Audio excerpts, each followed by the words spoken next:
अरे पिया परदेसिया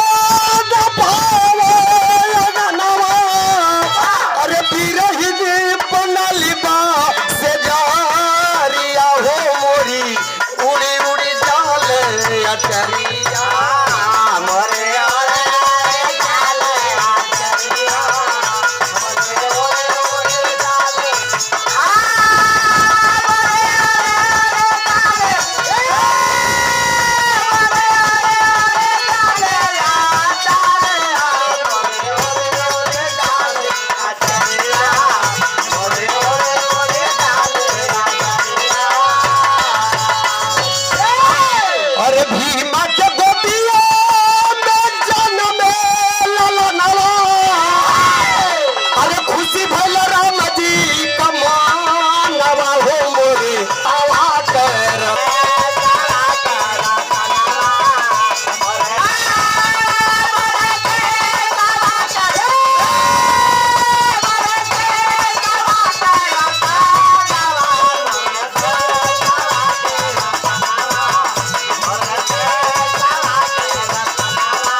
कदीनावा अरे माता भीमा भाई गोदी खिलल है सुमना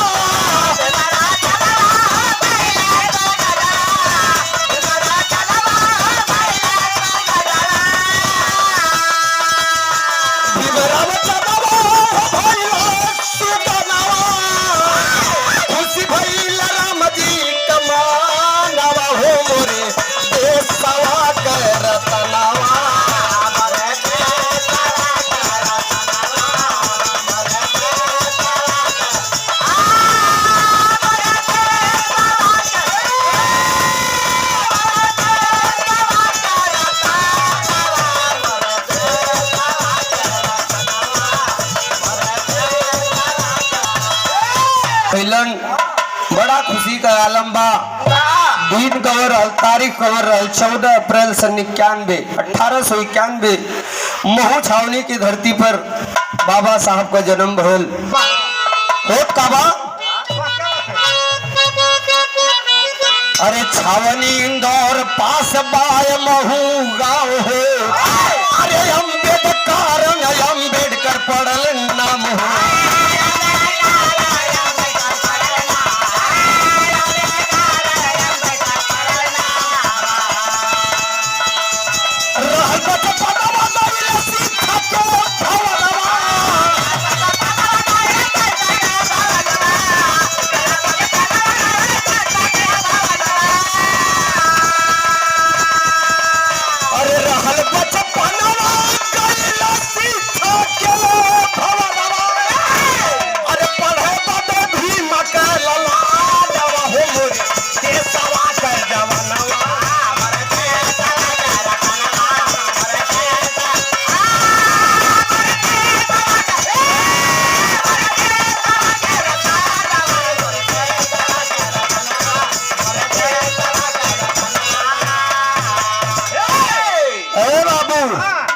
पढ़े बदे जीत कैल मवाली खाए रहल अंग्रेजी सनावा।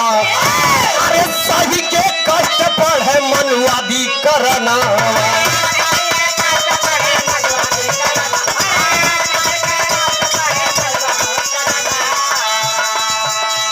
अरे क्रांति कर दिया बाबा चला दिल तूफानवा।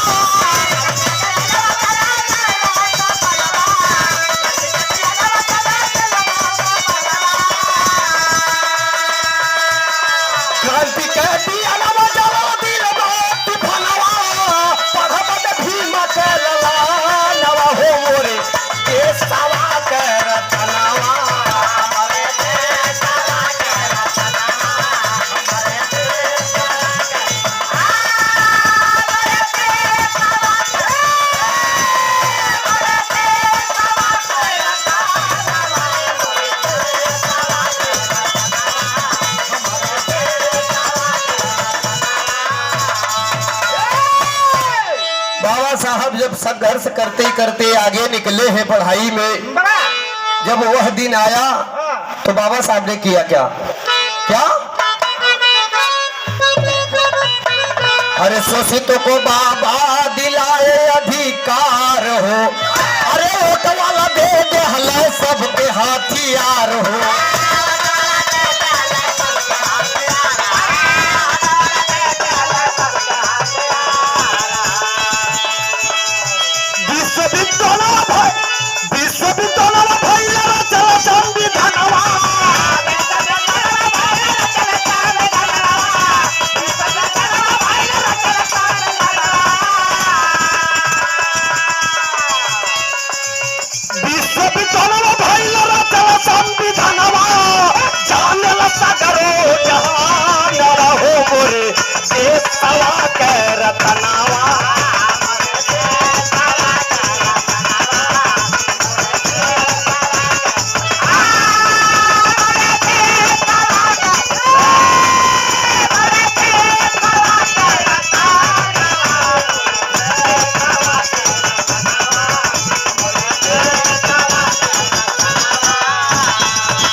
बाबा के संघर्ष करत करत वह ऐसी घड़ी आई, कौन सी कहना है?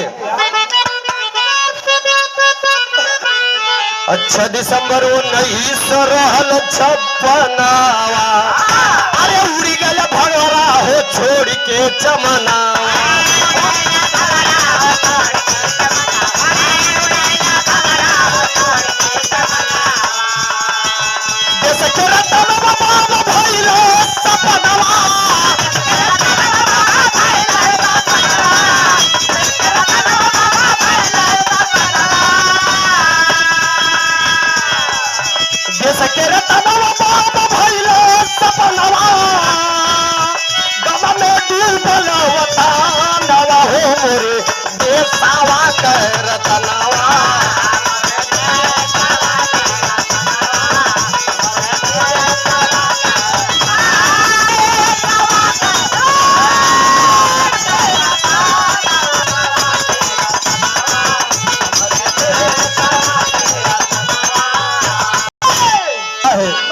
संत गुरु लटखड़ शीस सब ही झुकावे, अरे कभी गया लाल मूरत, कभी गया लाल गीत मूरत सजा।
है